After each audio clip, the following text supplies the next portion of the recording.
እንግዲህ ችግኝ ለምንድነው ምን ተክለው ለምንድነው ምን ለፋው በየአመቱ ፕሮግራም እያወጣን በዚህ መሰረት ማህበረሰቡንም አስተባብረን የመንግስት ሰራተኛውንም አስተባብረን ሌላውንም አካባቢ ሌላውንም የሚመለከተውን ሁሉ አስተባብረን ችግኝ ለምንድነው በየአመቱ ምን ተክለው ሚለውን ሁላችሁም በሚገባ ተረዳላችሁ ብለን እናስባለን።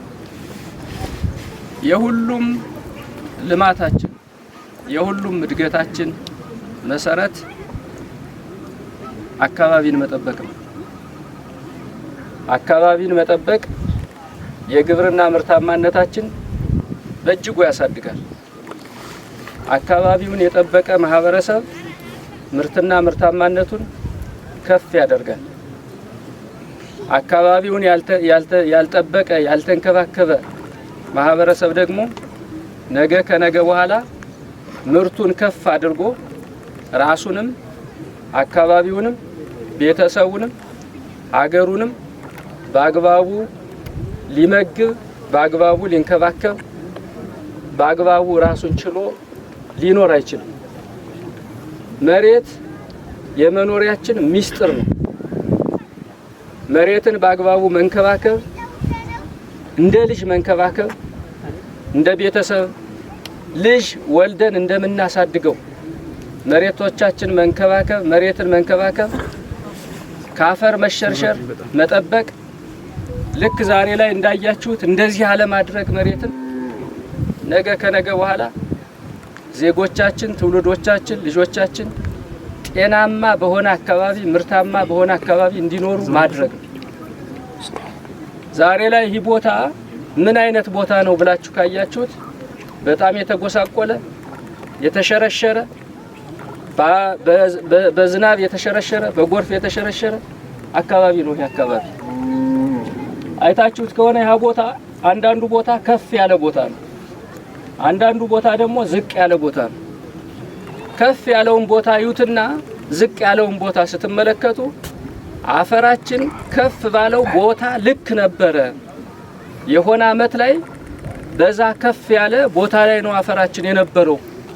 ለሙ አፈር የላይኛው አፈር በተለያየ መንገድ ተሸርሽሮ አልቆ ገል የሚባለው ወይም ደግሞ ምርት ማይሰጠው አፈር እየቀረ ነው። ስለዚህ ነገ ከነገ በኋላ እኛን የሚተኩ ዜጎች እኛን የሚተኩ ልጆች ከዚህ አካባቢ ምርታማነታቸውን አሳድገው ጤንነታቸውን ጠብቀው የመኖር እድላቸው እጅግ በጣም ከፍተኛ ነው።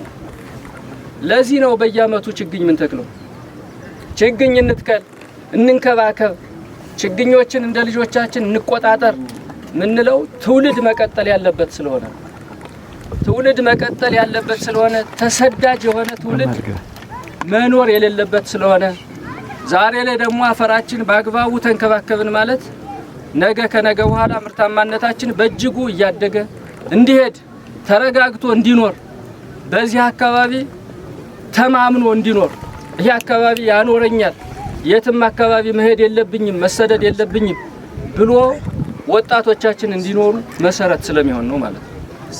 በሌላ መንገድ ጤንነቱ የተጠበቀ ማህበረሰብ ሊኖር ቢችለው ችግኞችን በአግባቡ መንከባከብ ሲቻል ብቻ ነው። ያለዛ በረሃማነት በእጅጉ የተለያየ በሽታ በእጅጉ የመምጣት እድል አለ። ችግኞች እንደምታውቋቸው እንደሚታወቀው የንጹህ አየር ምንጭ ናቸው። ችግኝ ከሌለ ንጹህ አየር ማግኘት አይቻልም። የሰው ልጅ ደግሞ ንጹህ አየር ማግኘት ካልቻለ መኖር አይችልም። ተሰዳጅ ይሆናል፣ ችግር የሚፈጥርበት ይሆናል ማለት ነው። ስለዚህ እኛ ችግኝ ምን ተክለው ለነዚህ አላማዎችና ለመሳሰሉ አላማዎች ነው። ለመርሃ ግብር አይደለም ምን ተክለው ችግኝ ዛሬ አንድ ቀን ጀንበር የአረንጓዴ አሻራ መትከያ ቀን ስለተባለ መርሃ ግብር ለማሟላት አይደለም ምን ተክለው የዛሬ አመት ይህ ቦታ ማህበረሰቡ ተንከባክቦ ልክ በዚህ መንገድ የተመላለጠ ችግር ያለበት ለእርሻም የማያገለግል ለእንስሳት ልማት የማያገለግል ቦታ ሳይሆን የተለየ ከበር ኑሮት በተለያየ መንገድ ተሸፍኖ አረንጓዴ ለብሶ ለተለያዩ አማራጮች የስራ እድል አማራጭ ሁሉ ሆኖ እንዲያገለግል ማድረግ ያስፈልገናል። ይህ ቦታ በጣም ብዙ ቦታ ነው። ከዛ ጀምራችሁ ብትከልሉት ምን ጥቅም እየሰጠ ነው ይህ ቦታ ዛሬ ላይ ያለው ካላችሁ ምንም ጥቅም አይሰጥም። የዛሬ ዓመት ግን በጣም ብዙ ጥቅም፣ የዛሬ 5 ዓመት በጣም በርካታ ጥቅም የመስጠት እድል አለው ማለት ነው። ስለዚህ ይህን ማህበረሰቡ ባለቤት ሆኖ መስራት ይኖርበታል። ግብርና ላይ ውጤት እናምጣ ካል እንዲህ አይነት ነገሮችን መስራት አለብን። እንስሳት ሀብት ልማት ላይ ውጤት እናምጣ ካልን እንዲህ አይነት ነገሮች መስራት አለብን። ኢንዱስትሪ እየተስፋፋ ይሄድ በዚህ አካባቢ ከተባለ ምርትና ምርታማነት ማደግ አለበት። ምርትና ምርታማነት የሚያድገው ደግሞ እንዲህ አይነት ስራዎችን ስንሰራ ነው። ስለዚህ ችግኝ መትከል የሁሉም ነገራችን መሰረት ስለሆነ ሁሉም የማህበረሰብ ክፍል ይህን ዓላማ ተረድቶ ሌትም ቀንም የተተከሉ ችግኞችን በመንከባከብ በመቆጣጠር እንዳይጎዱ በማድረግ ተጨማሪ ችግኞችንም በመትከል የበኩሉን አስተዋጽኦ ማድረግ ይኖርበታል።